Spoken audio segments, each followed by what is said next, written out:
Hello everyone, welcome back to my channel. दोस्तों, आज हम लोग जो है जानने वाले हैं कि बात करने वाले हैं, देखिए क्लास 12 का। ठीक है, क्लास 12 में आपका जो फिजिक्स का चैप्टर है, ठीक है। फिजिक्स में देखिए जो क्वेश्चन पूछे जाते हैं उन्हें जो है कैसे आप जो है हल करेंगे, उनको जो है कैसे किस तरीके से लिखेंगे कि आपका जो 100 नंबर का पेपर है, ठीक है, आपका जो 100 में है वो जो है कम से कम 80-90% जो है आपका हल हो जाए। ठीक है, यानी कि आपका जो है 80% 90% जो है आपका मार्क्स आ जाए, आपका एक भी नंबर कटे ना। ठीक है, आपका जो 100 नंबर का जो है पेपर होता है, जैसे फिजिक्स का जो है 100 नंबर का पेपर है, ठीक है, जिसमें से आपको क्या करना होता है कि 30 नंबर जो है कॉलेज से मिलता है और जो 70 नंबर है वो जो है आपका जो है एग्जाम देना पड़ता है। ठीक है, तो 70 नंबर में आपका जितने भी क्वेश्चन पूछे जाते हैं वो जो उनके आंसर, देखिए कुछ तरीके होते हैं, कुछ टेक्निक होती है जिनको अगर आप अच्छे से जो है लिखते हैं, ठीक है, तो आपके जो नंबर है वह नहीं कटेंगे। ठीक है, और वो क्या तरीके हैं, जैसे मैं फिजिक्स आपको पढ़ाता हूँ, फिजिक्स और मैथ, तो उसमें जो है कुछ टेक्निक होती हैं जिन्हें आप फॉलो करते हैं। जैसे देखिए, मान लीजिए आपका जो है विद्युत आवेश का जो है विद्युत का परिभाषा पूछ दिया, ठीक है, विद्युत का या फिर विद्युत आवेश का, ठीक है, विद्युत आवेश का जो है परिभाषा पूछ दिया कि विद्युत आवेश को परिभाषित करें। ठीक है, तो आप कई बच्चे क्या करते हैं कि विद्युत आवेश का जो है परिभाषा बस लिखेंगे। ठीक है, परिभाषा उन्होंने लिख दिया और वो क्या करेंगे, अब जो है अगले क्वेश्चन पर बढ़ जाएंगे, लेकिन ऐसा नहीं करना है आपको। ठीक है, देखिए परिभाषा तो लिखेंगे ही लिखेंगे, अगर उससे रिलेटेड आपको सूत्र याद है, ठीक है, सूत्र जो है आपको पता होना चाहिए। मैंने आपको बताया था कि सूत्र जो है सभी जो क्लास 12 के आपके बुक में जितने भी सूत्र हैं उनको सभी को क्या करिए, एक जगह लिखिए। ठीक है, एक जगह लिख कर जब उन्हें आप याद करेंगे तो वो जो है आपको आसानी से लिखे हुए जो है वो याद हो जाएंगे। ठीक है, तो आपसे अगर परिभाषा पूछता है तो सिर्फ परिभाषा नहीं लिखना है, परिभाषा जो है लिखना ही लिखना है, और उसके बाद जो है सूत्र लिखना है, और उसका जो मात्रक है, ठीक है, मात्रक है वो जो है आपको जरूर लिखना है।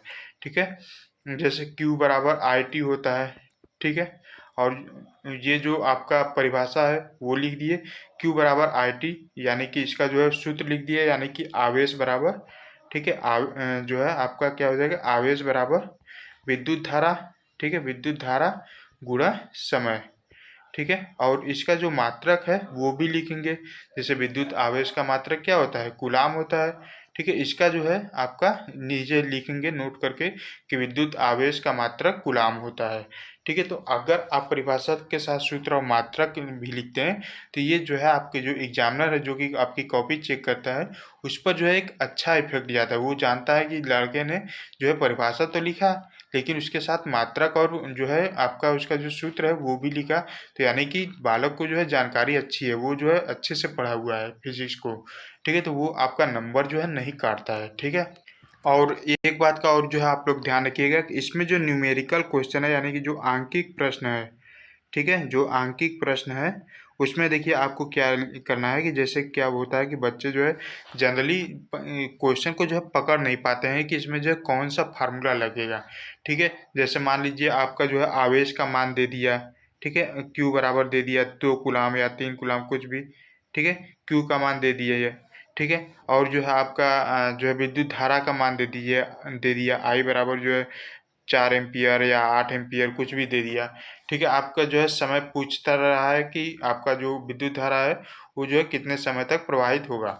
ठीक है, तो आपको लिखने का तरीका ये होना चाहिए कि सबसे पहले जो मान दिया हुआ है उसको जो है लिखेंगे, जैसे Q का मान जो है 2 एम्पियर हो गया, ठीक है, सॉरी 2 गुलाम हो गया, 2C रहेगा। ठीक है, गुलाम को जो है C से दर्शाते हैं। ठीक है, तो 2C ये 2 गुलाम हो गया, और I का मान जो है 4 एम्पियर हो गया तो 4A हो गया। ठीक है, T का मान हमसे पूछ रहा है तो हम सबसे पहले वो नोट करेंगे जो हमें दिया हुआ है।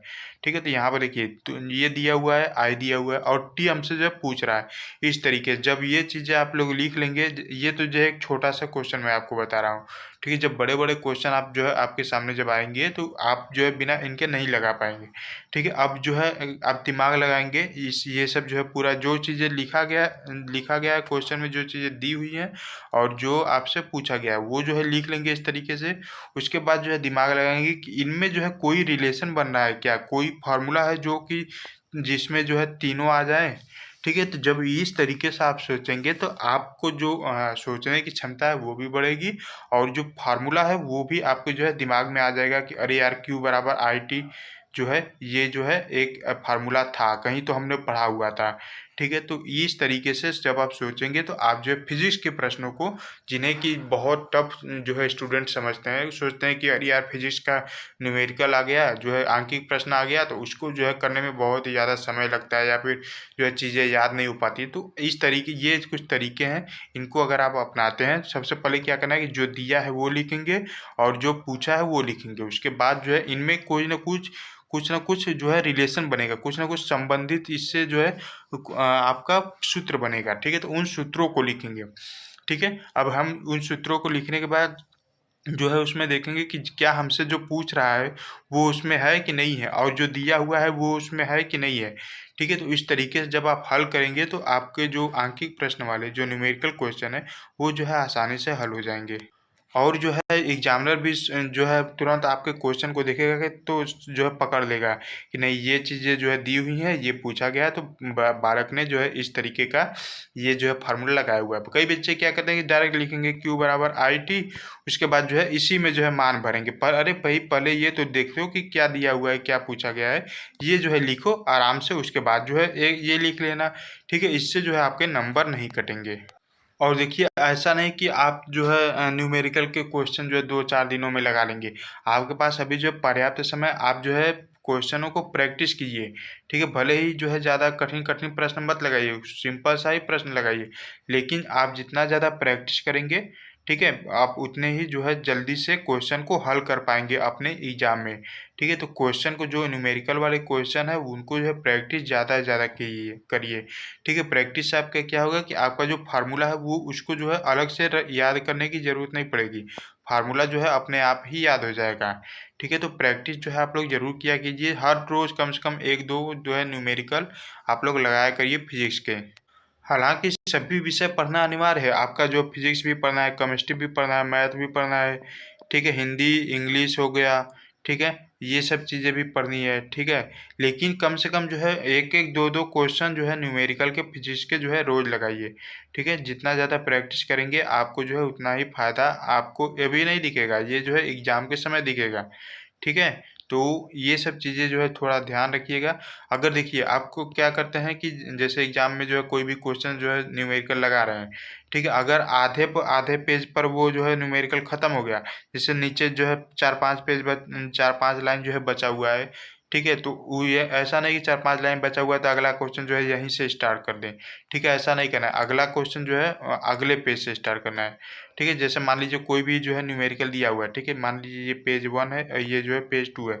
तो अब जो है इस न्यूमेरिकल को आप जो है लगा रहे हैं, अब यहाँ तक जो है आ गए हैं, अब नीचे जो है 4-5 लाइन बचा हुआ है, तो आप सोचेंगे कि अगला क्वेश्चन जो है यहीं से डाल देंगे, क्वेश्चन नंबर 3, 4, 5, तो ऐसा नहीं करना है आपको, ठीक है। क्वेश्चन नंबर 4 जो है यहाँ से नहीं, आप जो है नेक्स्ट पेज से स्टार्ट करना है, ठीक है। तो इन सब जो है चीज़ों को थोड़ा आप ध्यान रखेंगे, और ये दूर-दूर लिखेंगे, दूर-दूर जितना लिखेंगे आपका जो है पेज भी जल्दी जो है मतलब कि कंप्लीट हो जाएगा। जो नीचे जो बच जाता है 4-5 लाइन, उसको बचने का क्या फ़ायदा, है ना? उसका कुछ उपयोग किया जाए।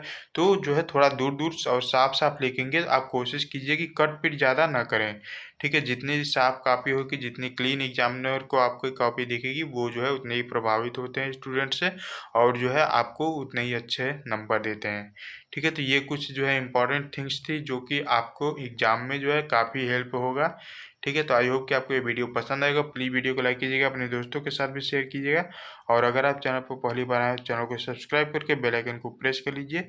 ऐसे ही इन्फॉर्मेटिव वीडियो आपको आगे भी मिलती रहेंगी सभी।